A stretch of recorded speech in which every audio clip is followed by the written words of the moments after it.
बहुत पहले की बात है। मिस्र देश में एक बहुत ही शक्तिशाली राजा फिरौन कठोरता से राज करता था। लेकिन इस्राएली लोग मिस्र में कैसे पहुंचे? यह कहानी एक परमेश्वर के चुने हुए व्यक्ति यूसुफ से शुरू होती है। यूसुफ याकूब का बेटा था। उसके भाई उससे जलते थे, इसलिए उन्होंने उसे दास बनाकर बेच दिया। परमेश्वर ने यूसुफ को बुद्धि और अनुग्रह दिया और उसने मिस्र में ऊंचा पद पाया। वह फिरौन का दाहिना हाथ बन गया। जब देश में भयानक अकाल पड़ा, तब यूसुफ के द्वारा परमेश्वर ने मिस्र और उसके लोगों को बचाया। उसी कारण यूसुफ के पूरे परिवार को मिस्र में बसने की अनुमति मिली। वे गोशेन नामक स्थान पर शांति से रहने लगे। समय बीतता गया, इस्राएली लोग बढ़ते गए और परमेश्वर की कृपा से फलते फूलते रहे। लेकिन फिर एक नया फिरौन राजा बना जो यूसुफ को नहीं जानता था। उसने इस्राएलियों को खतरा समझा। डर के कारण उसने बहुत कठोर आदेश दिया, हर नवजात इस्राएली पुत्र को मार डाला जाए। यह सुनकर एक इस्राएली माता का दिल रो पड़ा। वह लेवी गोत्र से थी। उसका नाम योकेबेद था। वह अपने नन्हे बेटे को खोने के विचार से ही कांप उठी।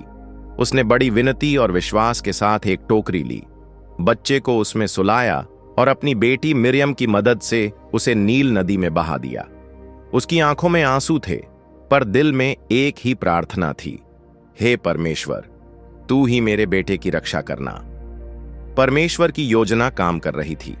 जब वह नन्हा बच्चा नील नदी में बहता हुआ जा रहा था, तभी परमेश्वर की योजना ने काम किया।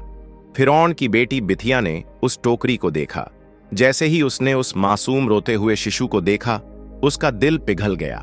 उसने दया से उस बच्चे को गोद में लिया और कहा, मैंने इसे जल से निकाला है, इसलिए इसका नाम मूसा होगा। वही मूसा अब राजमहल में पला बढ़ा। उसे राजसी शिक्षा, आराम और हर सुविधा मिली, परंतु उसके हृदय में एक खालीपन था। उसे हमेशा लगता था कि वह इन सब से अलग है। जब उसने अपने लोगों इस्राएलियों को दुख और अत्याचार में देखा, तो उसका दिल उनके लिए तड़प उठा।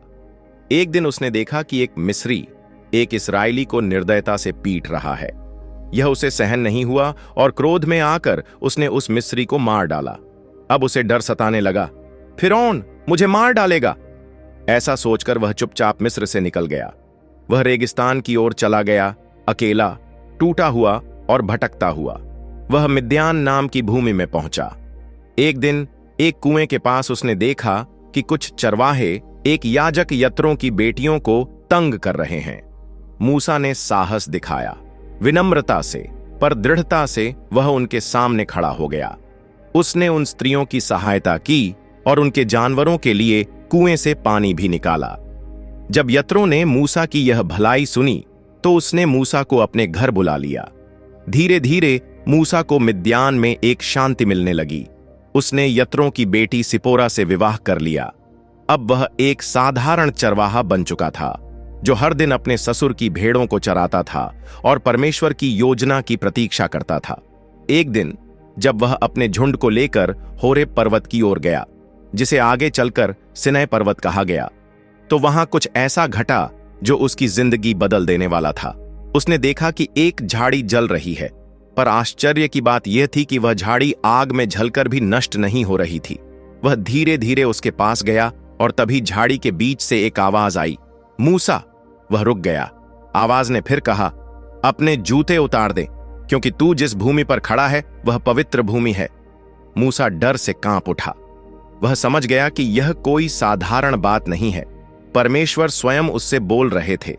फिर परमेश्वर ने प्रेम और अधिकार से कहा, मैंने अपने लोगों की पीड़ा देखी है, उनकी पुकार मेरे पास पहुंची है। अब तू जा, मिस्र लौटकर फिरौन से कह, मेरे लोगों को जाने दे। मूसा बहुत विनम्र होकर बोला, प्रभु, मैं तो बोलने में धीमा हूं, मैं कौन होता हूं? परमेश्वर ने कोमलता से उत्तर दिया, डर मत, मैं तेरे साथ चलूंगा। मूसा ने आज्ञा मानी। वह परमेश्वर की इच्छा को पूरा करने के लिए मिस्र की ओर चल पड़ा। फिरौन के सामने खड़े होकर उसने निडर होकर कहा, परमेश्वर कहता है, मेरे लोगों को जाने दे।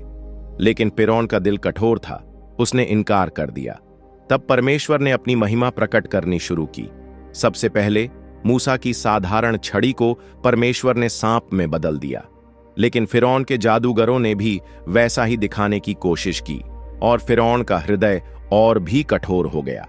तब परमेश्वर ने दया और न्याय दोनों के साथ 10 विपत्तियां मिस्र पर भेजी। पहली विपत्ति, मिस्र की नदियां और जल स्रोत रक्त में बदल गए। मछलियां मर गईं। जल इतना दूषित हो गया कि पीना तो दूर, देखना भी कठिन था। पर फिर भी फिरौन ने अपने दिल को नर्म न किया। फिरौन अब भी नहीं झुका। मूसा ने बार बार नम्रता से परमेश्वर का संदेश पहुंचाया, पर फिरौन का दिल पत्थर जैसा कठोर बना रहा। और तब परमेश्वर ने एक एक करके अपने अद्भुत और भयानक न्याय प्रकट किए। सबसे पहले मेंढकों की भरमार ने मिस्र को ढक लिया। हर घर, हर बर्तन, हर बिस्तर, सब कुछ उन मेंढकों से भर गया। फिर मक्खियों और कीटों ने हवा को घेर लिया। लोग घुटने लगे। जीवन कठिन हो गया। फिर एक और आघात, मिस्र के जानवरों पर बीमारी टूट पड़ी। गाय, बैल, ऊंट सब धीरे धीरे गिरने लगे। हर आंगन में सन्नाटा और दुख फैल गया। फिर फोड़े और घाव, इंसान और पशु सब पीड़ा में कराह उठे। कोई भी स्वस्थ न बचा। फिर एक और घड़ी आई, आकाश से आग के साथ ओलों की बरसात हुई। खेत उजड़ गए, मकान गिरने लगे। लोग भय में भागे, पर कोई शरण न मिली। लेकिन उसके बाद टिड्डियों का झुंड आया जो थोड़ी सी बची फसल भी खा गया। धरती पूरी तरह उजाड़ हो गई। फिर 3 दिनों तक फैला घना अंधकार, एक ऐसा अंधकार जो आत्मा को भी कंपा दे। लोग एक दूसरे को देख नहीं पाए। हर दिल डर से थरथराने लगा। लेकिन फिरौन का हृदय अब भी नहीं टूटा। और तब परमेश्वर ने अपना अंतिम और सबसे गंभीर न्याय भेजा। हर मिस्री घर में पहलौठे पुत्र की मृत्यु हुई। राजा से लेकर दास तक हर परिवार शोक में डूब गया। आंखें रोती रहीं और रात आंसुओं से भीगी रही। लेकिन उस घोर अंधकार और मृत्यु के बीच परमेश्वर ने अपने लोगों को रक्षा और जीवन का मार्ग दिया। उसने कहा, एक निर्दोष मेमना लो, उसे बलि करो और उसके लहू से अपने घरों के द्वारों पर निशान बनाओ। उस रात जब मृत्यु मिस्र से होकर गुजरी, वो घर जिनके द्वार पर मेमने का लहू था, वहां परमेश्वर की दया ठहर गई। न्याय की उस रात में परमेश्वर की दया उनके घरों पर बनी रही। वे बचा लिए गए क्योंकि उन्होंने आज्ञा मानी और विश्वास किया। वह रात बहुत पवित्र, बहुत गंभीर थी। जब परमेश्वर का दूत मृत्यु बनकर मिस्र में गुजरा, तो जिन घरों पर निर्दोष मेमने का लहू था, वहां वह ठहर गया। वहां जीवन बचा रहा, लेकिन मिस्र के हर घर में पहला पुत्र चला गया। यहां तक कि स्वयं फिरौन का पुत्र भी मृत्यु से न बच सका। उस रात पूरे मिस्र में रुदन था। हर घर में शोक और आसमान तक पहुंचती चीखें। फिरौन का हृदय आखिर टूट गया। अब वह और कुछ नहीं सह सकता था। उसने मूसा को बुलवाया और नम्र स्वर में कहा, जाओ, तुम और तुम्हारी प्रजा मिस्र को छोड़ दो। और इस तरह इजरायली मुक्त हो गए। वर्षों की गुलामी के बाद प्रभु ने उन्हें आजादी का तोहफा दिया। मिस्री लोग भी अब डर गए थे। उन्होंने इजरायलियों को सोना, चांदी और सुंदर वस्त्र दिए, मानो प्रायश्चित कर रहे हों, या यह समझकर कि परमेश्वर की शक्ति के आगे वे कुछ भी नहीं है। अब इस्राएली आगे बढ़े, परमेश्वर के वचन पर विश्वास करते हुए अनजान रास्तों की ओर, एक नई शुरुआत की ओर। लेकिन परमेश्वर ने उन्हें अकेला नहीं छोड़ा। दिन में वह उनके आगे आगे बादल का खंभा बनकर चलता, रास्ता दिखाता, छाया देता। रात में वही बादल आग का खंभा बन जाता जो उन्हें रोशनी और सुरक्षा देता। क्या ही प्रेम था, क्या ही उपस्थिति थी प्रभु की। लेकिन तभी पीछे से एक तूफान सा आया। फिरौन ने फिर से अपना मन बदल लिया। उसने पूरी मिस्री सेना को उनके पीछे भेज दिया। अब इजरायली डर गए। आगे था लाल समुद्र और पीछे भयानक मिस्री सेना। वे मूसा की ओर देखने लगे और मूसा ने अपने विश्वास की छड़ी उठाई। तब प्रभु ने समुद्र को 2 भागों में बांट दिया। जल की दीवारें खड़ी हो गईं और परमेश्वर के लोग सूखी भूमि पर चलकर समुद्र के पार हो गए। जब इजरायली परमेश्वर की अगुवाई में लाल समुद्र के पार पहुंच गए, उनके पैर तो सूखी जमीन पर थे, पर पीछे से आती मिस्री सेना समुद्र की लहरों में डूब गई। प्रभु ने अपने लोगों को पूरी तरह छुड़ा लिया। पर आजादी की राह सरल नहीं थी। मरुस्थल की धूप, धूल और थकान, और फिर आई भूख। लोग डरने लगे, परेशान हुए। उन्होंने मूसा से कहा, क्या हम मरने के लिए यहां लाए गए हैं? लेकिन परमेश्वर ने फिर भी उन्हें त्यागा नहीं। उसकी दया अमूल्य थी। हर सुबह जब लोग अपनी आंखें खोलते, मनन्ना यानी स्वर्ग की रोटी ओस की तरह जमीन पर फैली मिलती। हर शाम प्रभु ने उनके लिए बटेरें भेजी ताकि वे मांस भी खा सकें। यह कोई साधारण भोजन नहीं था, यह था उसकी करुणा का स्वाद। हर दिन प्रभु अपने लोगों को सिखा रहा था, मैं तुम्हारा पालनहार हूं, मुझ पर विश्वास रखो। फिर एक दिन वे सब सीनै पर्वत के नीचे रुके और मूसा परमेश्वर की पुकार पर उस पवित्र पर्वत पर चढ़ा। वहां घने बादल थे, गरज की आवाजें थीं और परमेश्वर की उपस्थिति वहां प्रकट हो रही थी। और वहीं परमेश्वर ने मूसा को दी 10 आज्ञाएं। यह केवल नियम नहीं थे, यह प्रेम के शब्द थे जो प्रभु ने अपने लोगों को एक पवित्र जीवन के लिए दिए। जब मूसा पर्वत पर परमेश्वर से मिलने गया तो नीचे लोग धैर्य खो बैठे।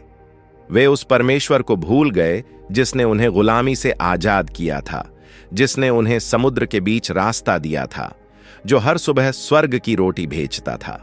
उन्होंने अपने हाथों से एक सोने का बछड़ा बना लिया और उसी मूर्ति के आगे नृत्य किया, गीत गाए और पूजा की। एक झूठे देवता को प्रभु बना लिया। जब मूसा ने यह देखा, उसका हृदय जैसे चूर चूर हो गया। वह दुख और क्रोध से भर गया और जो 2 पत्थर की पट्टिकाएं परमेश्वर ने अपने हाथों से दी थीं, उन्हें मूसा ने भूमि पर पटक कर तोड़ दिया। वह एक क्षण था जहां मनुष्य की कमजोरी और परमेश्वर की पवित्रता आमने सामने थी। लेकिन यहां भी प्रभु ने अपनी दया दिखाई। उसने मूसा को फिर से पर्वत पर बुलाया और वहां एक बार फिर अपने प्रेम से 10 आज्ञाएं दी और कहा, मैं अब भी तुम्हारा परमेश्वर हूं। अगर तुम लौट आओगे तो मैं तुम्हें फिर से ग्रहण करूंगा। मूसा ने उस वाचा को फिर से स्थापित किया, प्रभु और उसके लोगों के बीच एक पवित्र संबंध। हां, इजरायली चूक गए थे, पर उन्होंने छोड़े नहीं गए। वे उठे, चलते रहे और परमेश्वर की उपस्थिति में फिर से चलना सीखा। लेकिन यह यात्रा जल्दी खत्म नहीं हुई। 40 वर्षों तक वे मरुस्थल में भटकते रहे। हर दिन एक स्मरण था कि जीवन का रास्ता केवल रोटी से नहीं, बल्कि परमेश्वर के हर वचन से चलता है। मरुस्थल की धूल में चलते हुए भूख, प्यास, थकान और अनिश्चितता के बीच इजरायली धीरे धीरे एक चीज सीख रहे थे, परमेश्वर पर भरोसा करना। वो भूमि जहां दूध और शहद बहता है अभी दूर थी, पर उनका परमेश्वर हमेशा पास था। मूसा की यह कहानी किसी वीरता के गर्व की नहीं है, बल्कि एक टूटी हुई आत्मा के समर्पण की कहानी है जो बार बार परमेश्वर की ओर लौटती है, जो हम भी कर सकते हैं। 1, कठिन समय में भी प्रभु की योजना पर भरोसा करें। हर आंसू, हर प्रतीक्षा, हर मोड़ व्यर्थ नहीं जाता। जैसे परमेश्वर ने मूसा के जीवन में उद्देश्य रखा, वैसे ही वह हमारे जीवन को भी अर्थ देता है।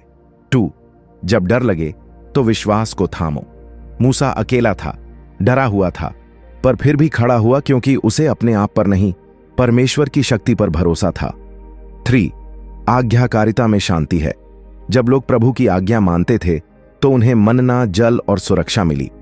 यह याद दिलाता है उसके मार्ग पर चलना ही सच्चा आशीर्वाद है। 4, धैर्य एक विश्वास की परीक्षा है। 40 साल, हर दिन एक सवाल, क्या हम पहुंचे?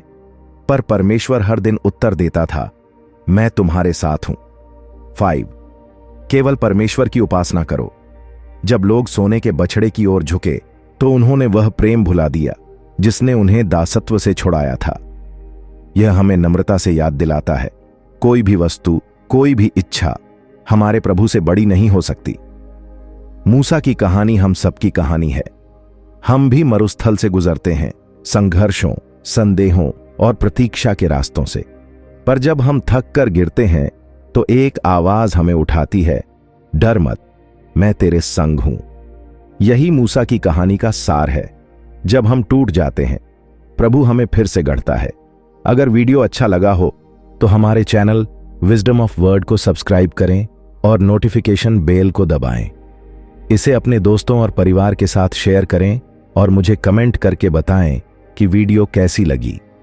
ऐसे ही इंटरेस्टिंग कंटेंट के लिए चैनल को सब्सक्राइब करें ताकि कोई भी वीडियो आपसे ना छूटे। और स्क्रीन पर दिए गए किसी भी वीडियो पर क्लिक करके बाइबल के बारे में और जानें। आने वाले एपिसोड्स में हम परमेश्वर के वचन के और गहरे रहस्यों और शिक्षाओं को जानेंगे। परमेश्वर आपके दिन को आशीषित और मार्गदर्शित करें। आमीन। जय मसीह की। जय यीशु।